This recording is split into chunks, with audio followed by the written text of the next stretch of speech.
Welcome to Insight. After 130 million people cast their votes, now the 538 members of America's Electoral College will make Donald Trump's victory official. A ballot is held of electors chosen by the party of the candidate who won each state, with Trump due to receive far more than the 270 votes he needs to win. That's state by state. The national picture was very different. Hillary Clinton won by more than 3 million votes. It makes Donald Trump the worst performing winner in the popular vote since 1876. And some of his opponents say it shows the system needs to change. Insight's Ty Genwright reports from the US state of Florida. When Americans cast their vote in presidential elections, they're not, as you might expect, voting directly for any of the candidates. In reality, they're instructing a group of electors in each state to cast votes on their behalves. The system is known as the Electoral College, and it means the US presidential election is not a simple case of one citizen, one vote. Each state, depending on its population, has a number of votes. Here in Florida, for example, a state of 20 million people, they have 29 electoral college votes. Now, Donald Trump won here by a thin margin. Fewer than half the votes cast here by ordinary citizens went to him. And yet, when this state's electors help choose the next president, he'll get all 29 of those electoral college votes.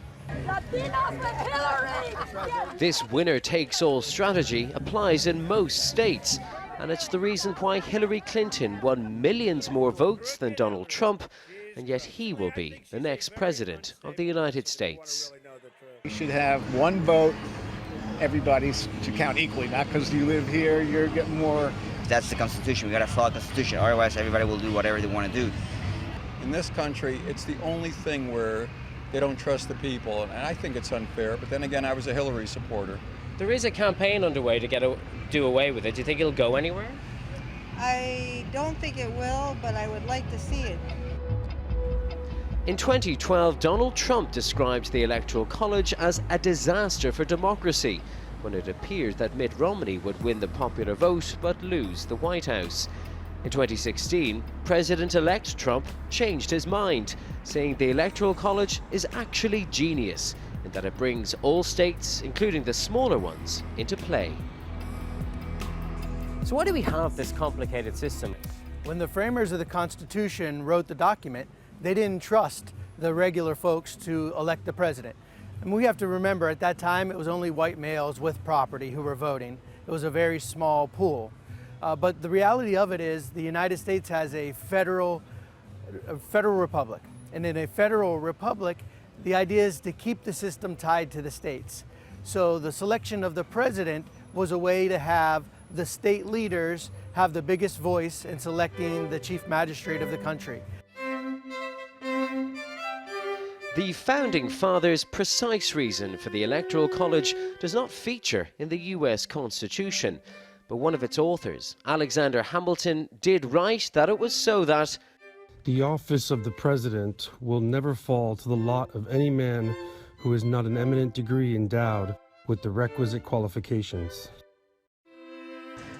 there clearly was a desire to insert another layer of democracy between the people and the presidency, in case voters chose someone that the electors thought was unsuitable. It all sounds rather anti-democratic, which is probably why it's never been exercised. The final stage of the Electoral College comes early in January, when its members' votes are counted in Congress. The electors are decided by the candidate. They're chosen by the candidate. So I was chosen to be an elector for Hillary Clinton. So if she had won Florida, then I would be going to Tallahassee to cast a vote for her, even though she didn't win the presidency. Electors traditionally vote in line with their state's majority, but they don't have to. And this time around, some are so displeased by both candidates that they've pledged to vote with their conscience. They are known as faithless electors. because of the fact that you're chosen by the candidate, there's a lot of loyalty. We're going to see a few people flipping their votes on this particular cycle, but it's going to be only a few. And by the way, there's no federal law that prohibits an elector from changing their mind. You don't have to look far back in time for another example of the more popular candidate losing the White House. Al Gore won 500,000 more votes than George W. Bush in the close and controversial election of 2000. George W. Bush of the state of Texas has received for President of the United States 271 votes. Back then, the losing candidate said he supported the system. But now, with history repeating, Gore has said it's time to scrap the Electoral College, and he, for one, is confident it will happen. You know, I'm not sure about that. I think what we're going to see is a lot of conversation in the near term and a lot of unrest, but I'm not sure that that's going to result in a groundswell for change. And what would that actually take to do that? We would have to get a 2/3 vote either out of the federal legislature, or we would have to get a 2/3 vote out of all of the states' legislatures, and that's a big hill to climb. The Electoral College means that small states and swing states like Florida get most of the attention during presidential elections. And there's very little, in fact, no incentive for representatives from small states to change this, because the smaller population states have an outsized voice in the Electoral College. And those seeking change will have to convince those with most to lose. Ty Genwright reporting for Insight in Miami. Well, to discuss that further, I'm joined by Dr. James D. Boys, a political historian specialising in the United States. So these electors come together. Are any of them going to defy their instructions this time around, James? It's not entirely impossible that one or two might. I would suggest that the numbers will be minuscule, quite frankly, and certainly nothing approaching the 30, 35 odd that Donald Trump would need to lose the presidency at this point, and which, of course, some people are actually putting heavy pressure upon these electors to do so. So his election is in no doubt. This is the election, of course, where many of us have learned not to say things like that.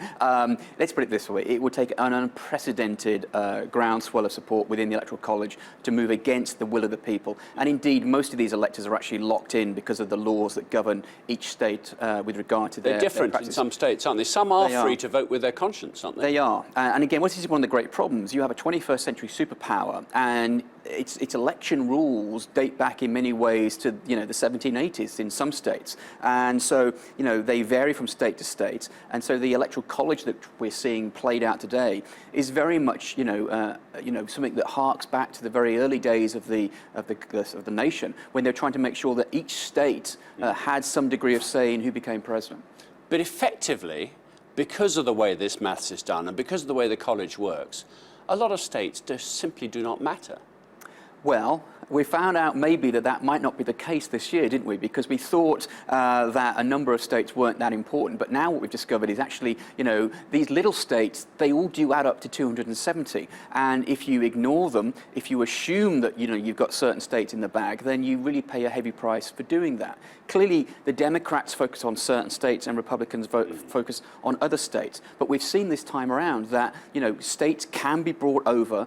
Wisconsin, Pennsylvania, for example, Michigan, these states which Hillary Clinton should have had in the bag, took for granted, arguably, irrespective of FBI reports, Russian penetration. This was basically a flawed campaign from the ground up at that point. In terms of what happens next, is there going to be any review with a massive popular vote for Hillary Clinton of the system? Or is this just a talking point now for this month and maybe next, and then we wait 4 years and then the whole thing plays out again? There's no doubt about it. I think this election will be one which political scientists will analyse for years to come, quite frankly. But what you're not hearing from any senior level members of the Democratic Party, including Hillary Clinton, it must be said, is calls for this to be scrapped, because clearly the Electoral College the rules were known going in, and nobody can say, oh, the rules were changed. It was, after all, of course, Donald Trump who was talking about a rigged system. And he didn't like the rules. He didn't like the rules, and yet he has benefited most out of the rules of anybody, quite frankly. And yet, neither in 2000, when Al Gore was denied the presidency, nor in 2016 do you get either the leading candidate saying we need to change the system. 2000 was the last time in most people's memory this occurrence came about, wasn't it? And George Bush actually won that election by winning Florida, just by 500 votes. Now, 500 sounds a lot until you realise there are millions of people voting. That was the story of the hanging chads, these electronic machines that may or may not have influenced the outcome of the election. Did it take America very long to recover from that result and for the feeling of Bush shouldn't have won to abate? It was remarkable because I was living over there at the time, and I thought, well, there's going to be protests in the street from the left and from the Democrats, and there simply wasn't. George W. Bush took the oath of office on January 20th, 2001. There were a lot of protests at that inauguration, but they were planned ahead of time anyway. And then, of course, 9 months later, September 11th happens, and at that point, everything gets forgotten. And it must be remembered that for a brief moment, the world and the nation in particular coalesced behind the Bush administration and took the fight onwards as a result of that. So flawed as it is, and there will be this disconnect, if you like, between the popular vote and the new president-elect this time around, it seems most likely. It doesn't matter. It sort of becomes an issue and a talking point in the post-election phase, but nobody really campaigns about it in the 3.5 years in between. No, and it must be said that before the election, we were talking about the idea of, well, who's going to win this? And it kept having to be reminded everybody, it's actually the Electoral College that matters, not the popular vote. And that is true now as it was 6 weeks ago, effectively. There is no way that the small states that would need to relinquish their power effectively within the Electoral College are going to vote to disband this. We have had change. Well, some of the states where only have 3 electors and things like that shouldn't really have 3. They should have 1.5. But if you do the proportionality, shouldn't they? So. Well, what happens, you see, is that these numbers get basically added up and tallied every 10 years when there's a census. So there is a certain lag there. But this idea that you're going to get electoral reform in America, it has happened in the past. We've seen the Senate move from being delivered by state legislatures to being directly elected. But the idea that you're going to change the Electoral College now is, I think, unlikely. And that triumvirate of Senate, President and the House, by and large, do you think most Americans, despite all the frustrations with what's happened this time around, are happy with that system of interconnectivity does seem to work? Oh, there's no doubt. I don't think that there is general acceptance that that concept of the presidency and the Congress works pretty well. President Obama might disagree. Well, there's no doubt about it. This is true, but of course the system is designed to frustrate. If you look back at the origins of this isn't a system that's meant to basically put Congress as a rubber stamp for what the presidency wants. It's a very different system, obviously, we have here in Britain with a parliamentary system. So it's meant to frustrate, and it's designed to make sure that a president works with Congress to get things done, and not basically there are checks and balances. The checks and balances is at the heart of the American presidential system. So those who oppose Donald Trump and rather fearful of his presidency, can they relax in the sense that the machinery of government, the need to collaborate with Congress and the Senate as well, that system is unaffected by this and should still work okay? The Electoral College has no impact upon how it is that the Congress will have a relationship with the presidency. Those who are fearful of Donald Trump's ability to get things done, because there is a Republican control of both houses of Congress at this point, should probably consider the fact that we have had the presidency, the House, and the Senate controlled by one party in the past, and still there have been an inability to get things done. Bill Clinton's first term in office, for example, Democrats ran the board, couldn't get health care through, for example. So just because one party is in control, there is very large differences within the parties. And let's be honest about it, Donald Trump is not loved by many Republicans who don't see him as a Republican. So we'll see how this plays out. There's a question of whether he really takes the Republican ticket into the White House. That's true. Absolutely. James Boyce, thank you very much indeed. This is Inside. Coming up, it's not just America questioning its voting system. We'll ask if some other democracies have outgrown their systems too.